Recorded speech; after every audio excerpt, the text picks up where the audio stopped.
Question number 3, how are producer, consumer, decomposer related to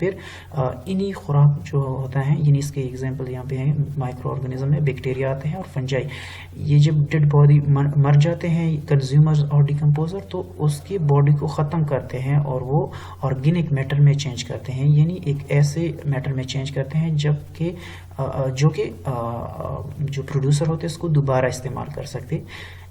ٹھیک ہے، تو اس طریقے سے ان تینوں میں ایک خوراک کا ایک تعلق بن جاتا ہے، ریلیشن شپ. ٹھیک ہے، یعنی یہاں پہ اگین سنیں، پروڈیوسر جو ہوتے ہیں وہ پیدا کرنے والے ہوتے ہیں، خوراک پیدا کرتے ہیں، کنزیومر اسی کا خوراک کھاتے ہیں، جبکہ ڈیکمپوزر جب یہ دونوں مر جاتے ہیں تو اس کو بریک ڈاؤن کرتے ہیں، یعنی ختم کرتے ہیں، ان سے نیوٹرینٹس بناتے ہیں، یعنی یوریا قسم کی ایک خوراک بناتے ہیں جو کہ دوبارہ یہ پروڈیوسر استعمال کرتے ہیں.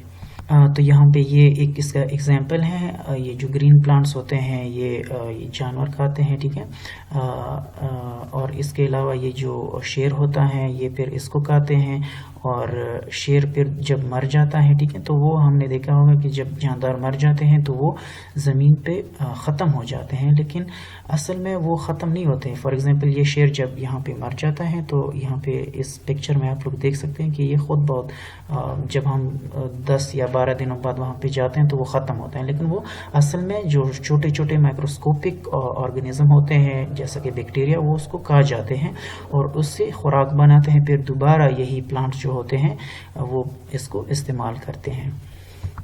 کویسچن نمبر 4 ہے ایکو سسٹم. تو a system formed by interaction of the living and non-living things in environment is called ecosystem. یعنی جب living اور non-living things کے بیچ میں ایک انٹریکشن بنتی ہے، وہ انٹریکشن کس طرح بنتی ہے؟ خوراک کے لیے انٹریکشن بن سکتی ہے. ٹھیک ہے، ایک دوسرے پہ جاندار جو ہوتے ہیں وہ ایک دوسرے پہ ڈیپینڈنٹ ہوتے ہیں. اس کے علاوہ یہاں پہ انہوں نے living اور non-living کی بات کی ہے. فار ایگزامپل یہاں پہ جو non-living چیزیں ہوتے ہیں ہم ان کے ساتھ انٹریکٹ کرتے ہیں. ٹھیک ہے، ڈفرینٹ طریقے سے ان کو ہمیں ضرورت ہوتی ہے. فار ایگزامپل واٹر ایک نان لیونگ تھنگز ہیں، لیکن یہ ہمارے لیے بہت ضروری ہوتے ہیں ہم زندہ رہنے کے لیے، چونکہ ہمیں خوراک ہم اس کو پیتے ہیں، اور اس کے علاوہ پودے بھی اس کو استعمال کرتے ہیں، تو ایک انٹریکشن بنتی ہے. اور اس کے علاوہ نان لیونگ تھنگز جو ہوتے ہیں لیونگ تھنگز کے لیے شیلٹر بھی پرووائڈ کرتے ہیں، اور بھی بہت سارے استعمالات ہیں نان لیونگ تھنگز کے. ٹھیک ہے، تو ہمارے ارد گرد جو بے جان چیزیں ہوتی ہیں موسٹ آف دیم جو ہوتے ہیں ان کے ساتھ ہم انٹریکٹ کرتے ہیں کسی نہ کسی طریقے سے. تو اس سے کیا بنتا ہے؟ ایکو سسٹم بنتا ہے. تو اس ایگزامپل میں ہم دیکھ سکتے ہیں کہ ہمیں پانی کی بھی ضرورت ہوتی ہے، سوئل کی بھی ضرورت ہے. ان سارے نان جو ایبیوٹک فیکٹر ہوتے ہیں ہمیں ان کی ضرورت ہوتی ہے، ہم ان کے ساتھ انٹریکٹ کرتے ہیں، تو اس سے ایک ایکو سسٹم بنتا ہے. Question number 5, what do you mean by community and ecosystem؟ یعنی ایکو سسٹم میں ایک کمیونٹی کیا ہوتی ہیں؟ تو ہمیں پتہ ہے کہ ڈفرینٹ قسم کے پاپولیشن جب ایک جگہ پہ رہتے ہوں تو ایک کمیونٹی بناتی ہیں، یعنی ایک ایریا میں جب ڈفرینٹ قسم کے پاپولیشنز رہتے ہیں. ٹھیک ہے، پاپولیشن جو ہوتے ہیں وہ سیم کائنڈ آف جو آرگنزم ہوتے ہیں. فار ایگزامپل انسانوں کو جب ہم کاؤنٹ کرتے ہیں تو وہ پاپولیشن کہلاتے ہیں، جبکہ دوسری قسم کے اگر آرگنزم ایک جگہ پہ اس کے ساتھ ہم کاؤنٹ کریں گے، یعنی مختلف قسم کے جو پاپولیشن یعنی مختلف قسم کے آرگنزم کو ہم کاؤنٹ کریں گے تو پھر وہ کمیونٹی بناتے ہیں. پاپولیشن جو ہے وہ ایک قسم کے جاندار، جبکہ کمیونٹی میں مختلف قسم کے آرگنزم جو ہوتے ہیں، جاندار جو ہوتے ہیں، اس کو ہم کاؤنٹ کرتے ہیں. ایگزامپل سے دیکھتے ہیں اس کو. تو اس پکچر کو دیکھیں، اس پکچر میں کئی کوسچنز کے آنسرز موجود ہیں. ٹھیک ہے، ہم نے جو آرگنزم کے بارے میں پڑھا، پاپولیشن، کمیونٹی اور ایکو سسٹم.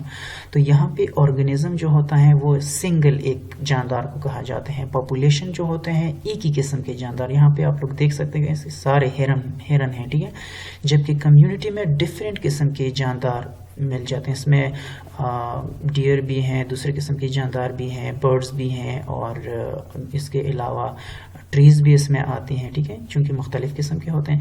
جبکہ کمیونٹی جب یہ سارے کمبائن ہو جاتے ہیں تو اس میں جو ایبیوٹک فیکٹر ہوتے ہیں وہ بھی آ جاتے ہیں. ٹھیک ہے، تو پھر ان سارے کمبینیشن کو ایک ایکو سسٹم کہتے ہیں، یہ سارے جب کمبائن ہو جاتے ہیں. Question number 6, name the ways by which we can save our natural resources. چونکہ جو نیچرل ریسورسز ہوتے ہیں وہ ہمارے لیے بہت امپورٹنٹ ہوتے ہیں ڈیلی لائف میں، تو اس لیے ہمارے لیے یہ اہم ہے کہ ہم اس کو سیو کریں. تو نیچرل ریسورسز کا مطلب ہے کہ جو قدرتی ذرائع ہوتے ہیں جیسا کہ پانی ہے اور اس کے علاوہ ہمارے پاس درخت ہیں، ٹھیک ہے، ڈفرینٹ قسم کی چیزیں آ سکتی ہیں اس میں نیچرل ریسورسز.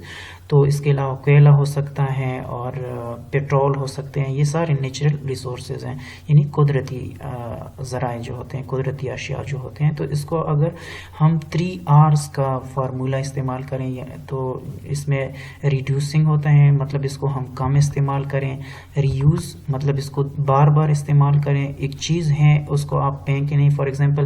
تو کچھ ایسے طریقے ہیں کہ جس سے ہم نیچرل ریسورسز کو بار بار یوز کر سکتے ہیں. اس کے علاوہ ریسائکلنگ ہے.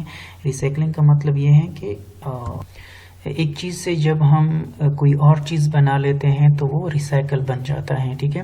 تو ری یوز اور ریسائکل یہ سیم ٹرمز ہیں لیکن ان میں ڈفرینس ہیں، ٹھیک ہے. ایگزامپل سے سمجھنے کی کوشش کرتے ہیں. تو اس ایگزامپل میں اگر ہم باٹل کو دیکھیں تو ایک باٹل ہے، ہم نے اس کو استعمال کیا، ٹھیک ہے. اس میں جو فار ایگزامپل ایک پیپسی تھی یا ایک ڈیو کا یہ باٹل ہے، ٹھیک ہے. ڈیو ہم نے پی لیا، اب یہ کیا ہوا، ایک فضول قسم کا ایک باٹل بن گیا. تو اصل میں یہ فضول نہیں ہے، اس کو ہم ایک کوئی اور چیز سے ہم بنا سکتے ہیں، اس کو ری یوز کر سکتے ہیں، ٹھیک ہے. تو یہ ایک ری یوز کا ایک بہترین ایگزامپل ہے، ٹھیک ہے. باٹل ہے، اس کو ہم نے استعمال کیا تو اس کو دوبارہ ہم نے استعمال کیا.